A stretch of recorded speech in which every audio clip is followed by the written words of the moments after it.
centrale 118 se rend, immeuble Europa.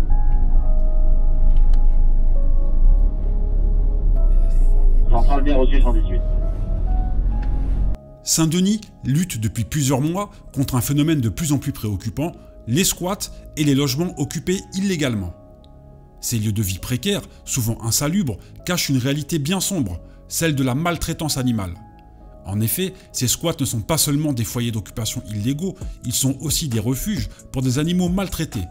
Chiens et chats, parfois dans un état de dénutrition extrême, sont laissés à l'abandon, sans soins ni protection.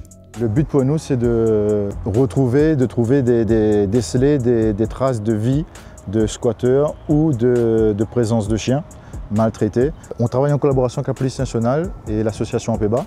Et le but pour nous, c'est d'éradiquer tous ces squats interdits où il y a des sévices sur les animaux.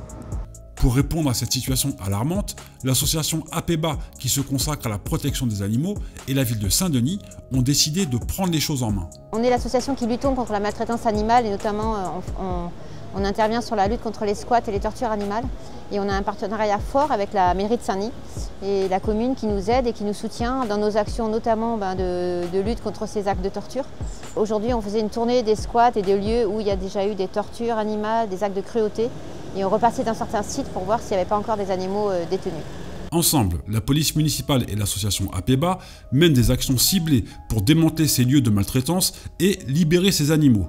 Eux, ils connaissent aussi bien le terrain, ils ont aussi des renseignements et le partage d'informations, association, PM, police nationale, pour l'instant ça fonctionne très bien et ça nous permet d'avoir des points de squat identifiés.